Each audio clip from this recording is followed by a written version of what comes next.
What's up, peeps? Julian Williams here at The Distance. Got a video for you guys. Fantasy matchup. Haven't done one since like last week, so pretty much I'm gonna get back into doing the fantasy matchups. I'm gonna have a few this week, but this one's gonna be a pretty good one. This one's gonna be Barkley versus Marvin Hagler.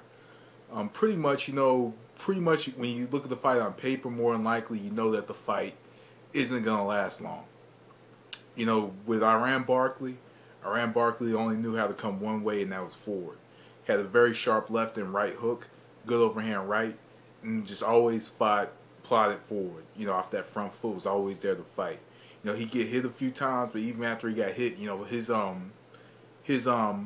first reaction to being hit is not, you know, to hold or clinch, because, you know, he wasn't, you know, the most technical fighter. He was a tough fighter. What he lacked in skill, he made up for in toughness. So pretty much, you know, his first response to being hit is throwing a punch. And a lot of the time it was the overhand right. Sometimes it was the left hook. But, you know, pretty much, you know, his claim to fame, of course, was knocking out Thomas Hearns.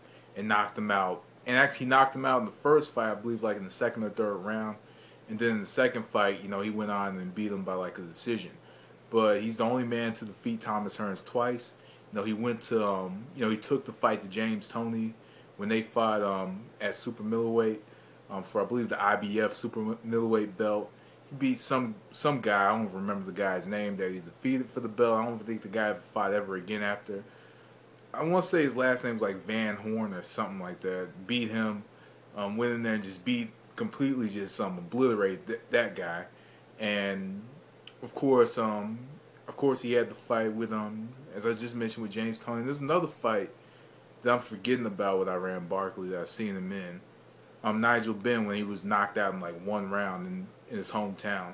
But just with Barkley, you know, like I said, what he lacked in skill, he made up for in toughness. On the other hand, you got the real deal, marvelous Marvin Hagler. Southpaw fighter, could also fight at orthodox. Good footwork, good skill, and overall was just a tough package. Tough fighter and had the total package. You know, he was everything that you would want in a fighter. He was a good technical fighter, had great technique, had a good chin. He was tough. He had a lot of heart. You know, had just everything that you could ask for in a fighter. Was a very complete fighter, if you ask me. So in this fight, you know, I don't foresee this one lasting long. I know Barkley's going to come in. He's going to be swinging wide. There's going to be a lot of misses from Barkley.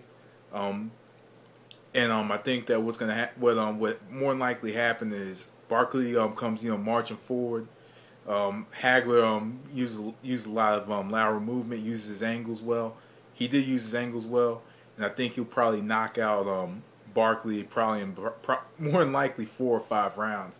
I think he would probably, and especially if there's a 3 knockdown rule, because Barkley, you know, will go down off of a well-placed shot, and you know, Hagler threw, you know, very well-timed shots with his left and well-timed shots with his right.